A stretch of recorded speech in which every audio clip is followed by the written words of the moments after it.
여러분들 책을 좋아하시는지 잘 모르겠는데 자기 개발 서적을 읽어보면 어떤 일이든 성공하기 위해서는 분명한 목적을 설정하고 그 목적을 향해서 성실하고 열심히 나아가야 한다고 말하고 있습니다. 그렇게 목적이 분명하게 설정되고 열심히 최선을 다해서 노력하는 사람이 성공할 확률이 굉장히 높다고 우리 가운데 그렇게 얘기해 주고 있죠.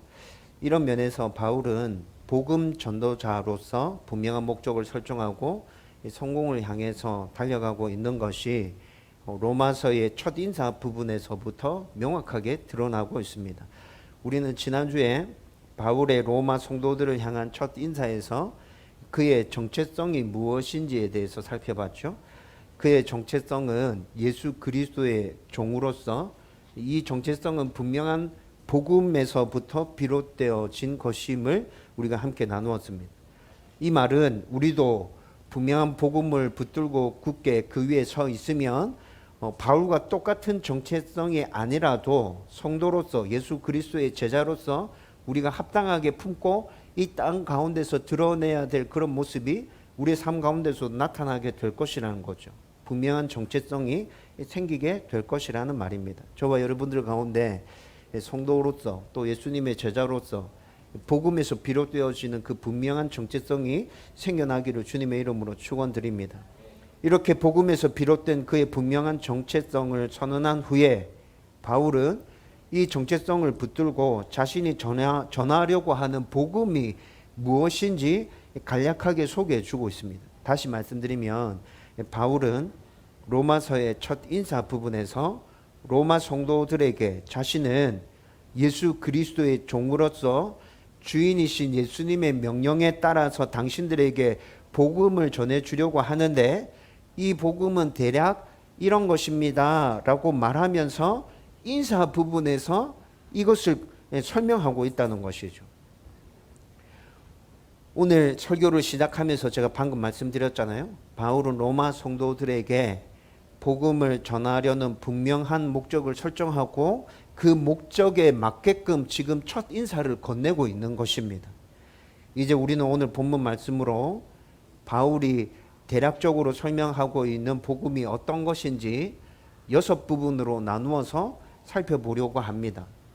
집중해서 들어보면 복음이 무엇인지 잘 이해할 수 있게 될 겁니다. 그런데 6부분으로 나누어서 복음을 살펴본다고 하니까 벌써 오늘 설교 되게 길겠는데 뭐 이런 생각이 들고 또 설교 되게 어려울 수도 있겠다라는 생각이 들 수도 있습니다. 그런데 설교 그렇게 길지 않을 겁니다. 간략간략하게 6부분으로 나누어서 복음을 설명해 드릴 거고, 그리고 여러분들이 성경의 여백에 그리고 혹시 설교 노트를 가지고 있다면 설교 노트에 적어가면서 말씀을 듣는다면 금방 이해할 수 있게 될 거예요. 제가 오늘 지금 설교하러 올라오면서 예배 시작하기 전에 지안이랑 맞추지 않은 게 있네요. 얘기하면서 생각났어요. PPT가 준비되어 있습니다. 그러니까 손지한 군은 PPT를 설교 말씀 흘러가는 거에 맞춰서 앞에 띄워주시면 될 것 같습니다. PPT도 같이 나올 거니까 보면서 설교를 들으면 쉽게 이해할 수 있게 될 거예요. 저와 여러분들이 오늘 이 말씀을 나누면서 우선은 복음에 대한 지식적인 부분이 우리 안에 확실하게 정립되어질 수 있기를 바랍니다. 그래서 그 지식으로부터 정확한 복음의 이해와 또 그 복음을 굳게 믿음으로 확신을 가지고 받아들이는 그 은혜가 넘쳐나기를 주님의 이름으로 축원드립니다. 먼저 그러면 첫 번째부터 시작해 보십시다. 첫 번째, 복음의 시작은 하나님입니다. 오늘 본문 말씀 2절 말씀을 보면 이 복음은 하나님이라고 말씀이 시작되고 있습니다. 이 말은 복음은 하나님으로부터 시작되었다는 것을 우리 가운데 분명하게 선언해 주고 있는 것이죠. 여러분, 성경에 기록되어서 이 세상 모든 사람들에게 선포되고 또 앞으로도 계속 선포되어질 이 복음은 선지자들이나 사도들이 고안해낸 것이 아닙니다. 고대시대 유명한 철학자들이나 또 초대교회 시절에 교부들의 사색으로 만들어진 것도 아닙니다. 하나님이 태초부터 고안하셨고 계획하셨고 실행하셨고 완성하셔서 선지자와 사도들에게 계시해 주신 것입니다. 그래서 호주의 아주 유명한 신학자 레온 모리스라는 학자가 있습니다. 이 레온 모리스가 로마서를 깊이 연구하면서 로마서에 대해서 이렇게 얘기했습니다. 로마서는 하나님이라는 이 단어가 가장 중요한 단어로 등장하고 있고, 또 로마서는 하나님에 관한 책이며 로마서의 다른 어떤 주제도 하나님이라는 주제처럼 빈번하게 등장하지 않고, 또 로마서에서 바울이 복음을 설명해 주면서 그 모든 복음을 하나님과 연결지어서 설명해 주고 있다.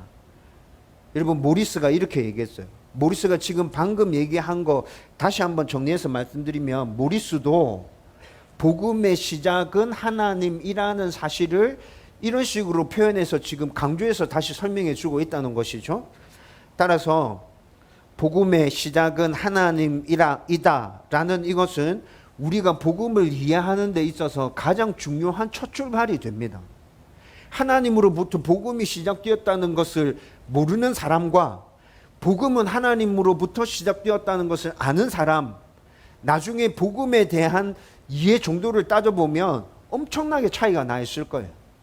여러분, 우리는 복음을 이해하기를 원한다면, 온전히 받아들이기를 원한다면 이 사실부터 분명하게 우리 가슴에 새겨야 될 필요가 있습니다.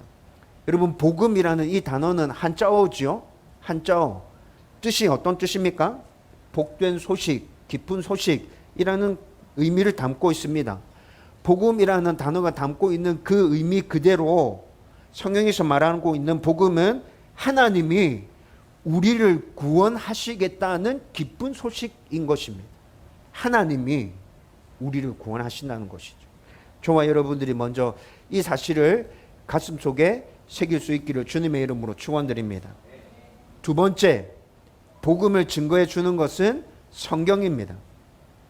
다시 2절 말씀을 살펴보면, 이 복음은 하나님이 선지자들을 통하여 라고 말씀하면서 2절 끝부분에 성경에 미리 약속하신 것이라 이렇게 말씀해 주고 있죠. 하나님이 교회가 시작되었을 때 사도들에게 복음을 아주 분명하게 계시해 주셨지만, 초대교회 때 사도들에게 계시된 이 복음은 구약시대 때 없었던 완전히 새로운 무엇인가가 그들 가운데 임한 것입니까? 그렇지 않거든요. 여러분, 하나님은 복음을 구약 성경에서 선지자들에게도 계속해서 계시해 주셨단 말이에요. 그리고 구약 성경과 신약 성경은 우리를 구원하기 위한 구속사, 다시 말씀드리면 복음의 연속 선상에 있습니다. 구약 성경과 신약 성경은 따로 분리되어져 있는 게 아니에요. 같은 선상에 있는 것이라고요. 그래서 예수님은 요한복음 5장 39절 그리고 누가복음 24장 25절에서 45절 말씀 찾아서 읽어보면 제자들에게 구약 성경을 풀어주시면서 성경이 자신에 대해서 이야기하고 있다는 것을 알려줍니다. 그러면서 자신이 다니엘서 7장에 기록되어져 있는 그 인자이다. 그리고 이사야 53장에 나타나고 있는 고난받는 종이 바로 나다. 이렇게 설명해 주죠.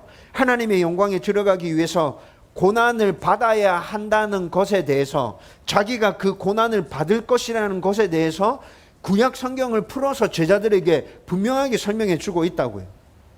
여러분, 예수님뿐만이 아니라 신약 성경을 다시 꼼꼼하게 한번 읽어보십시오. 사도행전 2장에 오순절 날에 모여서 기도하고 있던 제자들에게 성령이 강력하게 임하잖아요. 그렇게 성령이 임하고 난 다음에 이 성령의 충만함을 받은 제자들이 예루살렘 거리로 뛰쳐나가서 많은 사람들에게 하나님의 말씀을, 복음을 선포하기 시작합니다. 여러분, 그렇게 선포하는 데 있어서 주도적으로 나타났던 인물이 베드로였거든요. 베드로가 사도행전 2장 말씀에 예루살렘 사도들에게 복음을 선포할 때 어떻게 선포합니까? 구약 성경에 있는 말씀들을 다 인용해서 그 백성들에게 설교를 하고 있다고요. 예수님의 부활하심과 높아지심과 성령이 선물로 우리 가운데 임하신 것, 이런 모든 것들을 구약 성경에 있는 말씀을 인용해서 그들 가운데 선포했어요. 베드로뿐만이 아니라 바울도 사도행전 17장 말씀을 읽어보십시오. 그리고 고린도전서 15장 말씀을 읽어보십시오. 예수님에 대해서 이야기합니다. 그런데 그 예수님에 대한 이야기는 전부 다 구약 성경에 있는 말씀을 근거로 해서 예수님에 대해서 그 사람들에게 선포하고 있어요.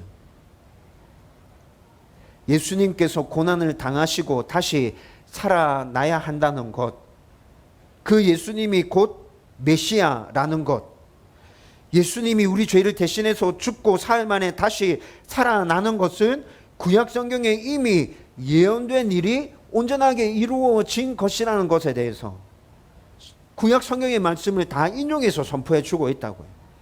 이렇게 하나님으로부터 시작된 복음은 성경에 자세하게 기록되어져 있습니다. 그래서 우리가 성경을 계속 읽고 묵상하고 암송하고 실천하기 위해서 노력하면 우리도 모르는 사이에 자연스럽게 복음의 터 위에 굳게 서게 된다는 것이죠. 저와 여러분들이 분명한 복음을 증거하는 성경을 더 확실히 붙들기로 결단하고 그 말씀과 함께 몸부림쳐 가는 성도들 되기를 주님의 이름으로 축원드립니다. 세 번째, 복음의 내용은 예수 그리스도이십니다. 여러분 오늘 3절 말씀 보면 2절에서 복음은 성경에 나타나 있다라고 말하고 난 다음에 3절 말씀이 어떻게 시작하냐면 이렇게 시작합니다. 그의 아들에 관하여 말하면, 복음이 성경에 기록되어져 있다고 말하면서 3절에 곧바로 그의 아들에 관하여 말하면 이라고 말하면서 복음의 핵심 내용이 예수 그리스도라는 것을 분명하게 선언해 주고 있죠. 하나님께서 선지자들과 사도들을 통해서 이 세상 모든 사람들에게 들려주고 싶은 그 복음의 핵심 내용은 바로 예수님에 관한 이야기라는 것입니다. 여러분 그래서 복음의 핵심 내용은 예수님인데 바울이 로마 성도들에게 아주 짧은 인사를 건네면서 복음의 핵심 내용인 예수님에 대해서는 이 짧은 인사 가운데서 부연 설명을 덧붙여서 좀 더 설명해 주고 있어요. 여러분 바울이 이렇게 설명하는 것도 예수님이 복음의 핵심이구나라는 것들을 보여주는 한 면이 될 수 있겠죠. 여러분 3절을 계속 이어서 한번 살펴보면 예수님은, 바울이 이렇게 얘기합니다. 예수님은 다윗의 혈통으로 나셨다. 우리와 똑같은 사람의 모습으로 이 땅에 오셨다는 것을 이렇게 말하고 있는 거예요. 또 이뿐만이 아니라 다윗의 혈통으로 오셨다 이렇게 말했죠. 여러분 이게 무엇을 얘기하는 거예요? 구약 성경이 거듭 예언했고 또 너희들이 그토록 기다리고 있는, 대망하고 있는 그 메시아가 바로 이분이다. 너희들은 다윗의 혈통으로 그분이 오신다고 생각하고 기다리고 있잖아. 그분이 바로 이분이야 라는 메시지를 그들에게 전해주고 있다는 거죠. 그리고 또 4절 말씀 이어서 살펴보면 예수님이 우리를 구원하기 위해서 십자가에 죽고 부활하신 일들을 말씀하며 이 일로 인해서 예수님이 온전히 하나님의 아들이심이 선포되었다 이렇게 얘기하고 있습니다. 여러분 그런데 4절 말씀은 지금 예수님의 신성에 대해서 얘기해 주고 있는 거거든요. 3절 말씀이 예수님의 인성에 대해서 얘기해 주고 있는 것이고 4절은 예수님 신성에 대해서 말씀해 주고 있는 건데, 근데 4절 말씀을 잘 읽어보면, 좀 생각을 해보면서 읽어보면 오해할 수 있는 소지가 약간 있습니다. 여러분 여러분이 십자가에서 죽고 부활하심으로 말미암아 4절 말씀에서 하나님의 아들로 선포되셨다 이렇게 얘기하고 있거든요. 여러분 이 말이 어떻게 오해될 수 있냐면 예수님이 죽고 십자가에서 부활하시고 난 다음에 하나님의 아들로 선포되셨구나 이렇게 오해할 수 있다는 거예요. 여러분 이 말씀을 그렇게 받으면 안 됩니다. 헬라어 문법에 맞게 따져서 문법을 따져가면서 이 말씀을 살펴보면 예수님은 이미 공생애를 시작하실 때부터 자기가 하나님의 아들인 것과 메시아인 것을 계속 선포했어요. 일부의 사람들은 그 예수님의 선포를 받아들이고 믿었죠. 근데 나머지 대부분의 사람들은 그걸 믿지 않았어요. 그렇죠? 그런데 예수님은 한결같이 그렇게 자신에 대해서 선포하셨단 말이에요. 그렇게 선포하시다가 결국 예수님께서 십자가에 죽으셨어요. 부활하셨어요. 그 일로 말미암아서 예수님께서 자신이 메시아이라고 선포하신 그 일이 분명하게 드러나고 명확하게 선포되었다라는 의미인 것입니다. 아무튼 복음의 핵심은 예수님인데 그분은 완전한 사람이면서 동시에 완전한 하나님으로 우리를 구원하기 위한 메시아로서 이 땅에 오셨다는 것입니다. 그래서 여러분, 종교개혁자 루터는 예수님이 복음의 핵심이라는 것을 이해하면 복음의 문이 활짝 열린다라고 말했어요. 그리고 반드시 복음은 예수님을 중심으로 해서 이해되어져야 한다. 다른 것이 중심이 되면 복음을 제대로 이해할 수 없다. 이게 루터가 한 말이에요. 여러분, 또 종교개혁자 칼빈은 이렇게 얘기했습니다. 복음 전체가 예수님 안에 포함되어져 있다. 만약에 예수님으로부터 한 발자국 물러난다면 우리는 복음에서도 한 발짝 물러난 것이다. 여러분, 칼빈은 이렇게 얘기했어요. 여러분, 루터와 칼빈이 무엇을 얘기하는 건지 이해하시겠죠? 복음의 핵심은 예수 그리스도다. 그분을 온전하게 붙들어야 복음을 제대로 이해할 수 있다라는 것들을 이렇게 얘기했다는 거죠. 저와 여러분들은 복음의 핵심이 예수님임을 잘 기억하고 그분에 대한 이해와 믿음이 더 굳건해지기를 주님의 이름으로 축원드립니다. 네 번째, 복음이 전해져야 할 범위는 모든 사람입니다. 여러분, 5절 말씀을 또 살펴보십시다. 바울은 복음의 핵심인 예수님을 모든 이방인들에게 전하기 위해서 자신이 사도로 부름을 받았다는 것을 언급하면서 복음이 전해져야 할 범위는 모든 사람이라는 것을 분명하게 말해주고 있습니다. 여러분, 예수님께서 승천하시고 난 다음에 예루살렘에 모여있는 제자들에게 성령이 아주 강력하게 임했습니다. 그렇게 성령의 충만함을 입은 제자들이 밖에 뛰쳐나가서 복음을 선포하기 시작하죠.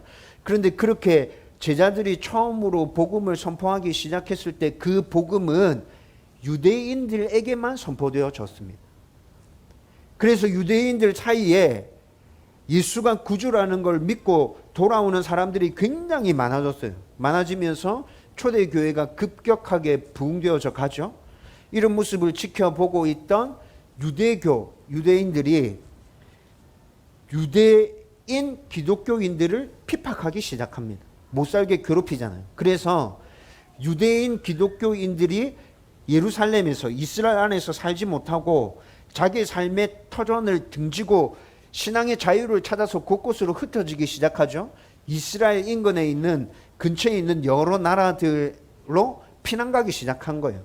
그렇게 피난 간 유대인 그리스도인들은 피난 간 그곳에서 또 회당을 찾아가서 역시나 유대인들에게만 복음을 전했어요.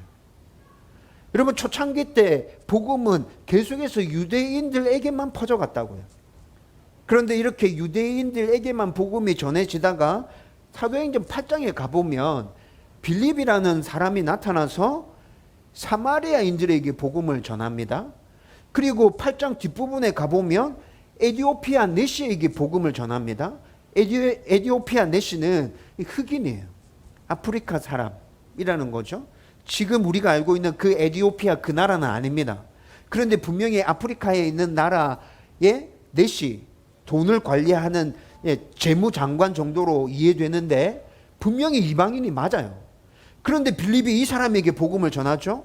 그리고 10장에 넘어가 보면 베드로가 로마의 백부장인 고넬료에게 복음을 전해서 고넬료 집안이 전부 다 예수 믿는 사람, 예수 믿는 집안으로 다 바뀌는 역사가 나타나요. 여러분, 이렇게 성경을 읽어보면 처음에 유대인들에게만 복음이 전해지다가 그다음에 조금씩 이방인들에게로 복음이 확대되어서 전파되는 것을 보여주고 있어요. 그리고 8장과 10장 사이에, 사도행전 8장과 10장 사이에 9장에서 아주 엄청난 사건이 일어나죠. 그 사건이 뭐죠? 이방인의 사도 바울이 하나님의 종으로 택함받는 사건이 9장에서 일어나는 거예요. 여러분, 9장에서 바울이 그렇게 하나님의 종으로 택함받고 선택받고 난 다음에 13장에 가보면 바울로 인해서 이방인들에게 급격하게 복음이 전파되어지는 것이 나타납니다. 여러분, 이렇게 복음은 유대인들에게뿐만이 아니라 모든 사람에게 전해져야 하는 것이죠. 성경에서 이미 하나님께서 복음은 이렇게 모든 사람들을 위한 것이라고 계속해서 얘기해 주고 있어요. 여러분, 그래서 예수님께서 마지막으로 승천하실 때 명령하신 것도 모든 족속에게, 모든 사람들을 내 제자로 삼아 라는 명령을 남기셨죠. 예수님께서 분명하게 말씀하셨어요. 유대인들에게만이라고 국한시키지 않았어요. 모든 족속들을 내 제자로 다 삼아. 이게 제자들에게 주신 예수님의 마지막 명령이셨다는 거죠. 여러분, 바울은 이 사실을 잘 이해하고 있었어요. 그래서 로마서 1장 16절에 뭐라 선포합니까? 복음은 모든 믿는 자들에게 구원을 주시는 하나님의 능력이다. 유대인에게뿐만이 아니라 헬라인에게도, 이방인들에게도, 믿는 자에게는 무조건 구원을 주신다. 허락해 주신다. 여러분, 바울이 이렇게 선언하고 있잖아요. 바울이 로마서를 쓰고 있을 이 당시에 로마에 있었던 로마 성도들도 대부분 이방인이었습니다. 그래서 바울이 6절 말씀에서 이렇게 설명합니다. 너희도 그들 중에서 예수 그리스도의 것으로 부르심을 받은 자니라. 너희들 이방인이지만 복음이 너희들에게 선포된 거야. 너희들 그 복음을 받아들였잖아. 하나님의 사람 되었잖아. 예수의 제자 되었잖아. 너희도 이미 하나님의 한 백성이야. 여러분, 바울이 지금 이렇게 선언하고 있다는 거죠. 저와 여러분들이 복음은 시대와 인종을 초월해서 모든 이들에게 전해져야 한다는 것도 잘 기억할 수 있기를 주님의 이름으로 축원드립니다. 다섯 번째, 복음의 목표는 믿음의 순종입니다. 여러분, 5절 말씀을 계속 살펴보십시다. 후반절에 보면 이렇게 나타납니다. 모든 이방인 중에서 믿어 순종하게 하나니.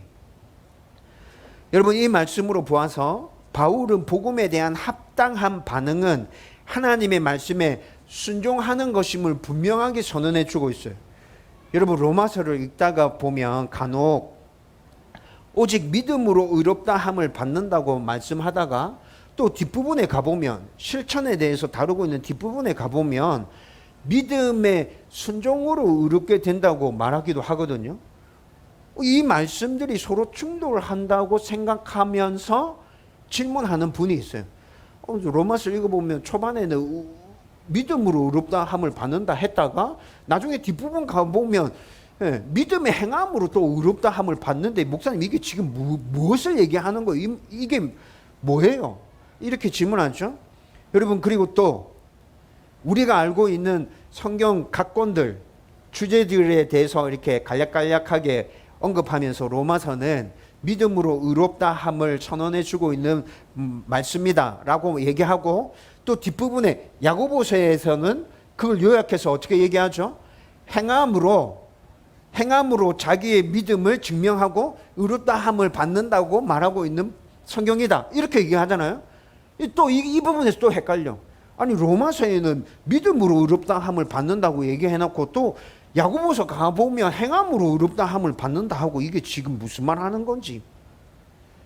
목사님, 이거 지금 로마서랑 야고보서랑 충돌하고 있는 거 아니에요? 이 지금 다른 말인 것 같은데요? 여러분, 이렇게 질문하는 성도들이 있다는 거죠. 여러분, 그런데 복음을 잘 이해하고 있고 분명히 붙들고 있는 분이라면 이런 부분에서 헷갈리지 않고 믿음 위에 굳게 잘 서 있을 겁니다. 그런데 혹시라도 여러분들 중에서 이런 부분이 충돌하고 있다고 생각하시는 분이 있다면 여러분, 동전을 한번 생각해 보세요. 동전을 생각해 보면 쉽게 이해할 수 있어요. 여러분, 동전의 앞면과 뒷면을 따로 분리해서 생각할 수 있어요? 동전의 앞면과 뒷면이 함께 있는 것이 동전 그 자체인 것이죠. 여러분, 이거 따로 나누어서 생각하면 동전이 아니거든. 동전으로서의 역할을 제대로 역할을 못하는 거죠. 여러분, 이와 마찬가지예요. 우리가 믿음으로 의롭다 함을 받는 것 맞습니다. 온전한 믿음이 우리를 구원받은 하나님의 백성 삼아 줍니다. 그렇게 됩니다. 그런데 의롭다 함을 받는 믿음, 우리가 구원받는 믿음은 항상 하나님의 말씀에 대한 온전한 순종과 하나로 연결되어져서 나타납니다. 여러분, 이거 분리해서 생각할 수 없다는 거예요. 동전의 앞면과 뒷면 나눌 수 없듯이, 나누면 이미 동전이 아니듯이, 믿는다고 말하면서 순종하지 않고 온전하게 순종하고 있는데 나에게는 믿음이 없어 라고 말하는 그 사람의 말은 다 틀린 거라는 거죠. 여러분, 믿는다고 말하면서 순종의 모습이 나타나지 않으면 그거 안 믿는 겁니다. 여러분들의 모습을 다시 살펴봐야 돼요. 성경에 있는 말씀대로 순종하기 위해서 진짜 치열하게 몸부림치고 있어요. 근데 자꾸 나는 믿음이 없다고 얘기해요. 여러분, 이것도 틀린 말이에요. 그 사람 안에는 이미 믿음이 있어요. 믿음이 있기 때문에 말씀대로 살아내기 위해서 치열하게 몸부림치고 있는 것이죠. 저와 여러분은 온전한 믿음의 고백과 순종이 하나로 선포되는 삶을 살면서 우리가 온전한 하나님의 백성임을 드러낼 수 있기를 주님의 이름으로 축원드립니다. 이제 마지막 6번째, 복음의 최종 목적은 하나님께 영광입니다. 여러분, 다시 5절 말씀을 한번 살펴보십시다. 바울이 이방인들에게 복음을 전하는 사도의 직분을 받고 이방인들이 복음 위에 굳게 서서 믿음 가운데 순종하는 것은 그의 이름을 위하여 하는 것임을 말씀해 주고 있습니다. 그의 이름을 위하여. 여러분, 여기서 말하는 그의 이름은 예수님 말하는 겁니다. 예수님 이름을 위해서 그렇게 복음을 받아들이고 온전히 순종해야 된다는 거죠.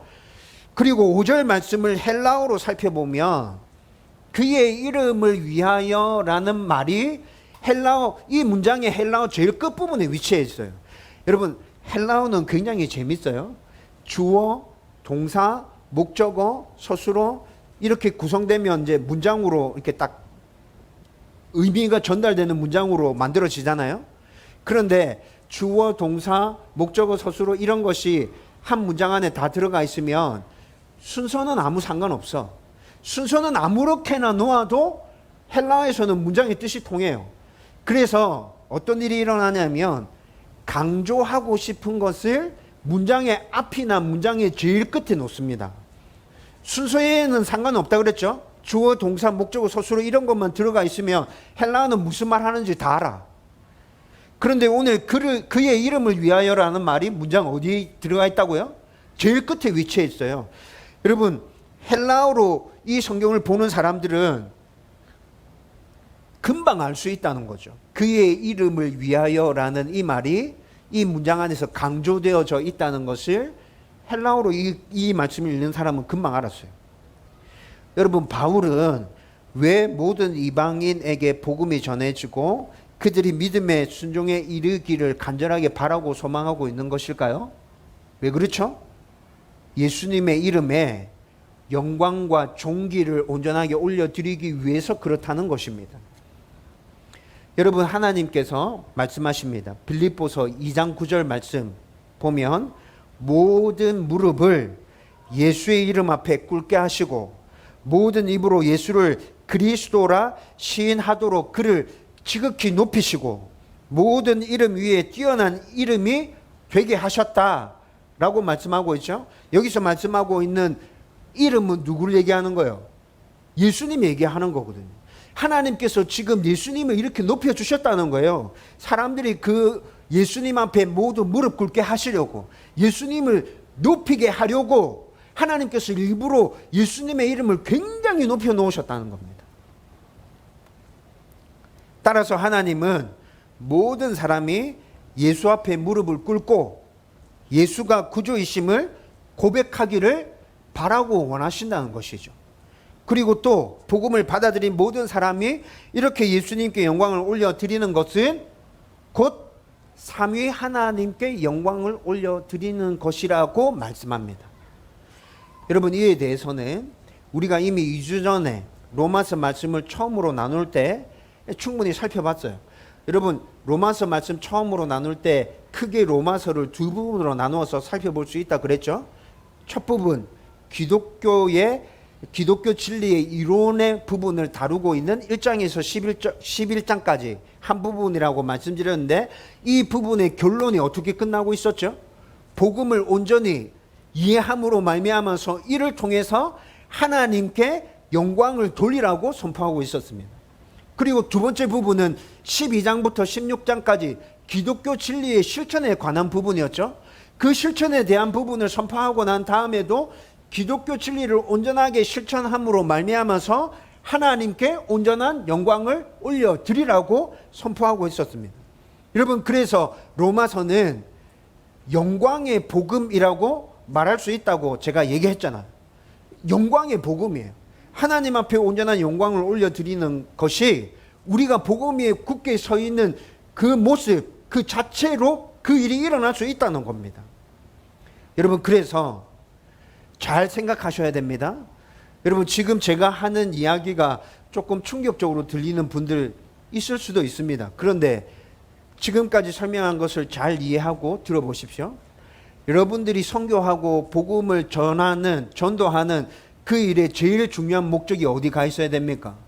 예수님의 마지막 명령이기 때문에 우리는 그 일에 순종하는 것입니까? 그 일이 동기가 될 수 있습니다. 그런데 그 일은 첫 번째 동기가 아닙니다. 하나님이 우리를 애끓는 사랑으로 사랑해 주셨고 구원해 주셨기 때문에 그 사랑을 이어받은 우리가 그 사랑으로 사람들에게 다가가서 복음을 전하고 선교하는 일에 적극적으로 동참해야 되는 것입니까? 그 일이 동기가 될 수 있습니다. 그러나 그것이 첫 번째 동기가 아닙니다. 첫 번째 동기는 우리가 복음을 전하고 선교를 하고 세상 가운데서 하나님의 백성답게 살아가기 위한 첫 번째 동기는 오직 하나님께서 우리를 통하여 영광 받으시는 것, 그것이 되어야 합니다. 나의 모든 삶을 통해서 하나님 영광 받으셔야 된다. 하나님은 그렇게 영광 받으실 만한 합당하신 분이시다.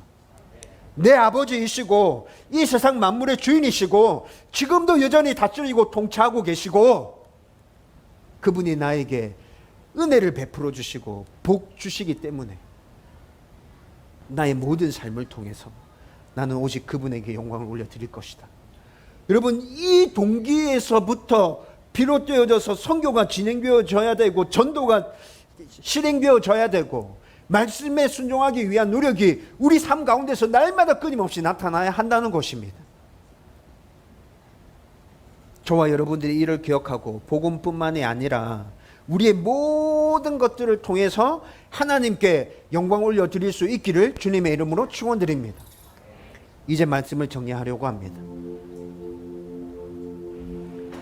지금까지 나눈 것을 간단하게 다시 정리하면 바울은 복음 때문에 핍박받고 있는 로마 성도들에게 복음을 자세히 설명하면서 그들에게 위로하고 격려하는 편지를 지금 쓰고 있는 중입니다.